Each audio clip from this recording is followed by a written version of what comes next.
देखिएगा सिलसिला बाजारों का में मैं हूं आपके साथ अखिलेश राठी और आज सिलसिला बाजारों का में हम चर्चा करने जा रहे हैं एग्री और नॉन एग्री कम्युनिटीज़ के बारे में। हम आपको बताएंगे कि आज के कारोबारी सत्र में किस कम्युनिटी में क्या करके चलने से मुनाफा कमाया जा सकता है और नुकसान से बचा जा सकता है। सबसे पहले बात करेंगे यहाँ पे नॉन एग्री कम्युनिटीज़ में सोने और चांदी की। तो सोने और चांदी में बीते सत्र में हमने देखा था कि सोने और चांदी में काफ़ी ज़्यादा उठापटक देखने को मिली थी। हालांकि घरेलू बाज़ारों की बात करें तो घरेलू बाज़ारों के अंदर सोने और चांदी के अंदर काफ़ी ज़्यादा ज़ोरदार गिरावट देखने को मिली थी। सबसे ज़्यादा गिरावट देखने को मिली थी वो चांदी के अंदर देखने को मिली थी। कल चांदी बंद होते होते लगभग 8.5% की गिरावट के साथ 67,000 के स्तर पर बंद होती हुई नज़र आई। वहीं बात करें अगर सोने की तो सोने में भी लगभग 4% की गिरावट दर्ज की गई थी बीते कारोबारी सत्र के अंदर और इसी के साथ सोना 47,000 के लो पर बंद होता हुआ नजर आया था। वहीं बात करें आज की अंतर्राष्ट्रीय बाजारों की तो आज अंतर्राष्ट्रीय बाजारों के अंदर सोने और चांदी के अंदर हरे निशान के साथ ट्रेड होता हुआ नजर आ रहा है। सबसे पहले बात करें यहाँ पे अगर सोने की तो सोना इस वक्त $1841 पर कारोबार करता हुआ नजर आ रहा है और सोने के अंतर्राष्ट्रीय बाजारों के अंदर सोने में इस वक्त लगभग आधे फीसद की तेजी देखने को मिल रही है। वहीं बात करें अगर चांदी की तो चांदी में अंतर्राष्ट्रीय बाजारों के अंदर $27 के आसपास कारोबार दर्ज किया जा रहा है और चांदी में इस वक्त लगभग 2.5% की तेजी देखने को मिल रही है। अब देखना ये होगा कि अंतर्राष्ट्रीय बाजार में जो तेजी देखने को मिल रही है तो क्या उसका असर घरेलू वायदा कीमतों पर भी सोने चांदी की घरेलू वायदा कीमतों पर पड़ता हुआ नजर आएगा या नहीं। क्योंकि हमने देखा था कि बीते सत्र में सोने चांदी में ज़्यादा गिरावट देखने को मिली थी। उसका कारण ये रहा कि कोरोना की जो वैक्सीन है वो तेज़ी से देश में लग रही है। भारत के अंदर तेज़ी से टीकाकरण चल रहा है। वहीं यूएस में स्टिमुलस पैकेज की भी खबरें जो निकल के सामने आई उसका भी कहीं ना कहीं जो इफेक्ट है वो भी सोने चांदी की कीमतों पर पड़ता हुआ नजर आ रहा है। तीसरा बड़ा कारण ये रहा कि डॉलर इंडेक्स में मजबूती और शेयर बाजार में तेज़ी देखने को मिल रही है। वैश्विक ग्लोबल इकोनॉमी के अंदर तेज़ी की वजह से तेज़ी आने की खबरों की वजह से इक्विटी मार्केट में तेज़ी देखने को मिली यानी कि शेयर बाजार में तेज़ी देखने को मिली जिसकी वजह से सोना और चांदी की घरेलू वायदा कीमतों में इफेक्ट पड़ता हुआ नजर आया। अब यहाँ से सोने और चांदी में क्या रणनीति बनाकर चलनी चाहिए, खरीदारी करें बिकवाली करें, किन लेवल्स पे क्या करके चलना चाहिए, इसके लिए जान लेते हैं। हमारे साथ जुड़ी हैं रूपा जी। रूपा जी बहुत बहुत स्वागत है आपका मार्केट टाइम्स टीवी पर। जी शुक्रिया जी रूपा जी, जैसे बीते सत्र में देखा था कि घरेलू वायदा बाजारों के अंदर सोने और चांदी में काफ़ी ज़्यादा भारी गिरावट देखने को मिली थी। खासकर कि चांदी में चांदी 67,000 पर बंद होती हुई नजर आई थी। तो यहाँ से अब सोने और चांदी की कीमतों को आप कहाँ पे जाते हुए देखती हैं, क्योंकि जो रिकवरी की जो खबरें निकल के आ रही हैं इकोनॉमी की ग्लोबल इकोनॉमी में तेज़ी देखने को मिलेगी, उससे क्या सोना चांदी अब लुढ़कता हुआ नजर आएगा?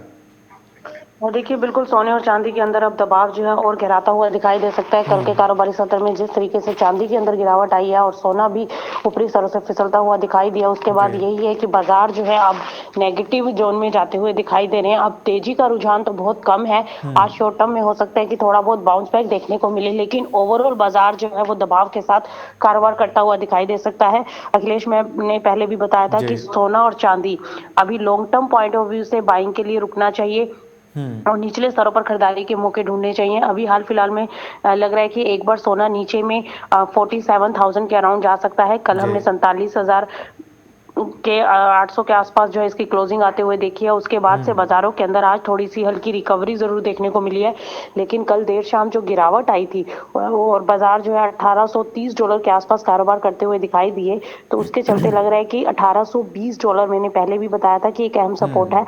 अगर वो ब्रीच कर देता है तो सोना $1780 तक गिर सकता है। वहीं अगर चांदी की बात करें तो चांदी ने भी परसों जो रैली दिखाई थी 11 से 12% की तेजी के बाद कल 8 से 9% बाजार टूटा है और आज बाजार जो है हल्का तेजी के साथ कारोबार करता हुआ दिखाई दे रहा है। आज विदेशी बाजारों में हल्की तेजी है, लेकिन कल जो बाजारों के अंदर गिरावट आई थी $27 के लेवल को भी चांदी ने तोड़ दिया था और $26 के आसपास बाजार पहुंच गया था। और डोमेस्टिक मार्केट में भी हमने कल जबरदस्त गिरावट, तकरीबन 3800 से लेकर 4000 अंकों की गिरावट जो है हमने कल डोमेस्टिक मार्केट में भी आते हुए देखी और एक शार्प डिक्लाइन था ऊपरी स्तरों पर। एकदम से जो रैली तेजी की तरफ गई थी वही एक ही दिन में बाजार ऊपर हुए थे और एक ही दिन में लुढ़कते हुए दिखाई दिए। तो सस्टेनेबिलिटी नहीं थी मार्केट के अंदर और अभी भी बाजार जो है आज इंट्राडे में थोड़ा सा अपसाइड में जा सकते हैं। ओवरऑल ट्रेंड अभी भी वीक लग रहा है। मुझे लगता है कि अभी बाजारों के अंदर और दबाव आ सकता है, इसलिए सोने और चांदी के अंदर ऊपरी स्तरों पर अभी भी बिकवाली करके चला जा सकता है। जी, तो जैसा कि रूपा जी ने बताया कि सोने और चांदी में आप ऊपरी स्तर पर बिकवाली करके चल सकते हैं। सोने और चांदी में इस वक्त काफ़ी ज़्यादा उठापटक का माहौल देखने को मिल रहा है, तो इसलिए सोने चांदी में आप ऊपरी स्तर पर बिकवाली करके चल सकते हैं। लेकिन वहीं बात करें अगर long term point of view से, तो long term point of view में अभी भी सोने और चांदी में की कीमतों में तेजी का ही रुझान है। वहीं रूपा जी बात करें अगर कच्चे तेल की, तो हम देख रहे हैं कि अंतर्राष्ट्रीय बाजार के अंदर ब्रेंट $57 के आसपास कारोबार करता हुआ नजर आ रहा है। वहीं WTI $54 के आसपास कारोबार करता हुआ नजर आ रहा है।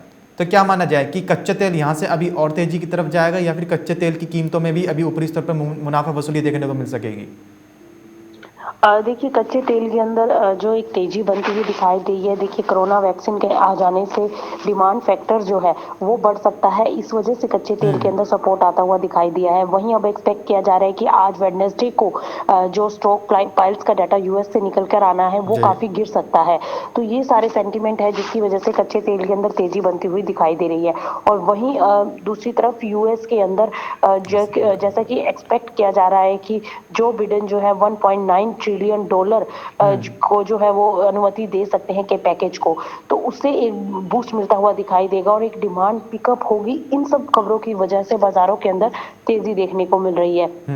और जो मैंने कल लेवल्स दिए थे अखिलेश $55 के, कल हमने वो लेवल्स अचीव होते हुए देखे और आज भी बाजार जो है वो तकरीबन $55 के आसपास कारोबार करता हुआ दिखाई दे रहा है। और डोमेस्टिक मार्केट में जैसा कि हमने टारगेट दिया था 4000, वो कल अचीव हो चुका है।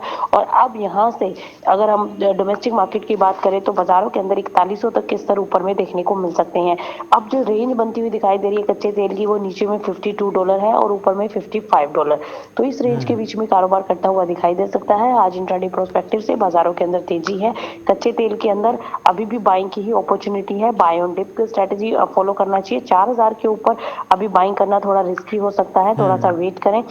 नीचे डिप मिले तो वहां पर आप खरीदारी करके चल सकते हैं। जी, तो रूपा जी के अनुसार आप कच्चे तेल के अंदर निचले स्तर पर खरीदारी के मौके ढूंढें और निचले स्तर पर खरीदारी करके चल सकते हैं। वहीं रूपा जी बात करें अगर बेस मेटल्स की, तो बेस मेटल्स में हम देख रहे हैं कि MCX, जिंक, निकल और लेड, ये तीनों ही दबाव के साथ कारोबार करते हुए नजर आ रहे हैं। तो आज बेस मेटल्स में कितनी मंदी या कितनी तेजी देखने को मिल पाएगी? देखिए बेस मेटल के अंदर एक अखिलेश दबाव जरूर बना है ऊपरी स्तरों पर, क्योंकि अभी जिस तरीके से मार्केट रिएक्ट करता हुआ नजर आ रहा है लगातार तेजी के बाद एक प्रॉफिट बुकिंग आप कह सकते हो, बाजारों के ऊपर प्रेशर बना है।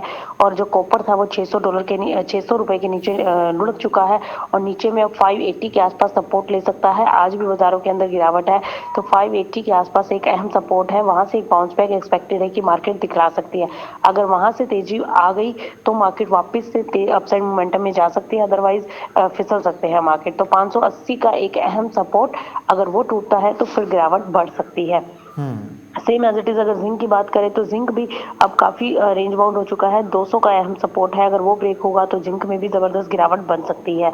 और लेकिन ओवरऑल ट्रेंड अभी भी पॉजिटिव है, क्योंकि डिमांड फैक्टर अभी भी अपसाइड मोमेंटम में ही है और आगे अभी इंफ्रास्ट्रक्चर के ऊपर अभी बहुत ज्यादा फोकस है। तो आने वाले टाइम में मुझे लगता है कि बेस मेटल्स की डिमांड और ज्यादा पिकअप हो सकती है और प्राइजेस के अंदर वापस से तेजी बनती हुई दिखाई दे सकती है। तो बहुत ज्यादा घबराने वाली बात नहीं है। अभी देखिए बाजारों के अंदर जो एक तरफा रैली आई थी, लगातार तेजी थी, अब वो कहीं ना कहीं खत्म होती दिखाई दी है और इसलिए अब हो सकता है कि कुछ शॉर्ट टर्म में आपको बाजार गिरते हुए दिखाई दे। तो फिलहाल बेस मेटल के अंदर ऊपरी स्तरों पर मुनाफा वसूली देखने को मिल सकती है। इंट्राडे प्रोस्पेक्टिव से भी थोड़ा बहुत बाजार नीचे जा सकता है। जी रूपा जी, जैसे कि बजट में ऐलान हुआ था कि भारत सरकार इंफ्रास्ट्रक्चर पर ध्यान देगी, हाईवेज बनाएगी, डेवलपमेंट और रिसर्च भी काफ़ी अच्छे स्तर पर की जाएगी, तो क्या उससे माना जाए कि जो लॉन्ग टर्म में जो बेस मेटल्स की जो कीमतें हैं वो और ज़्यादा तेज होती हुई नजर आएंगी, हालांकि अभी जो हाल फिलहाल में मंदी देखने को मिल रही है? देखिए ये मंदी नहीं कह सकते अखिलेश, बहुत बाजार ऊपर थे और वहां से बाजार थोड़े से करेक्ट हुए हैं। Demand factor as of now अच्छा खासा दिखाई दे रहा है, चाइना से भी अच्छी खासी डिमांड आ रही है और इसी वजह से प्राइसेस के अंदर इतना बूस्ट मिला था। आगे अब इंफ्रास्ट्रक्चर पर फोकस है, रोड डेवलपमेंट होंगे और नए नए जो भी कॉरिडोर्स बनेंगे, तो इंफ्रास्ट्रक्चर बिल्डअप होने पर बेस मेटल्स की डिमांड डेफिनेटली बढ़ती हुई दिखाई देगी और बाजारों के अंदर वापस से प्राइसेस के अंदर बूस्टअप आता हुआ दिखाई देगा। और अभी जो बाजार तेज हुए थे वो चाइनीज डिमांड की वजह से एकदम से बाजारों के अंदर तेजी बनी थी और आगे भी ये तेजी कंटिन्यूशन में रह सकती है। तो इसलिए मुझे बहुत ज्यादा कोई गिरावट की उम्मीद नहीं है। थोड़ा बहुत बाजार यहाँ से करेक्ट हो सकता है, लेकिन वहीं निचले स्तरों पर वापिस से आप खरीदारी करके चल सकते हैं। जी, तो रूपा जी के अनुसार बेस मेटल्स की कीमतों में ऊपरी स्तर पर मुनाफा वसूली भले ही देखने को मिल रही हो, लेकिन निचले स्तर पर खरीदारी करके चल सकते हैं और long term point of view से बेस मेटल्स की कीमतों में तेजी का ही रुझान है। वहीं रूपा जी जानना चाहेंगे कि नॉन एग्री कम्युनिटीज़ में आज के लिए ऐसी कौन सी कम्युनिटीज़ रहेंगी जो सबसे ज़्यादा मुनाफे का सौदा साबित हो सकती हैं? देखिए, नॉन एग्री कमोडिटीज की अगर आज बात करें तो कच्चे तेल में आप बाइंग में रहना चाहिए, और वहीं सोने के और चांदी के अंदर ऊपरी स्तरों पर एक बार फिर से बिकवाली कर सकते हैं। सोना 48,200 के आसपास बिकवाली की जा सकती है। नीचे में 47,600 के लेवल एक्सपेक्टेड है कि मार्केट दिखला सकती है। जी, तो जैसा कि रूपा जी ने बताया कि आज नॉन एग्री कमोडिटीज़ के अंदर सोने और चांदी में आप ऊपरी स्तर पर बिकवाली करके चल सकते हैं। वहीं बात करें अगर कच्चे तेल की, तो कच्चे तेल में उन्होंने जो लेवल्स दिए हैं उसके आसपास निचले स्तरों पर खरीदारी के मौके ढूंढें और खरीदारी करके चल सकते हैं। क्रूड ऑयल के अंदर, कच्चे तेल के अंदर बाय ऑन डिप की स्ट्रेटेजी अपना के चलनी है आपको। तो ये तो बात करी थी हमने नॉन एग्री कमोडिटीज़ की। तो फिलहाल के लिए इस बुलेटिन में बस इतना ही। कहीं जाइएगा नहीं, क्योंकि खबरों का सिलसिला यूँ बना रहेगा मार्केट टाइम्स टीवी पर।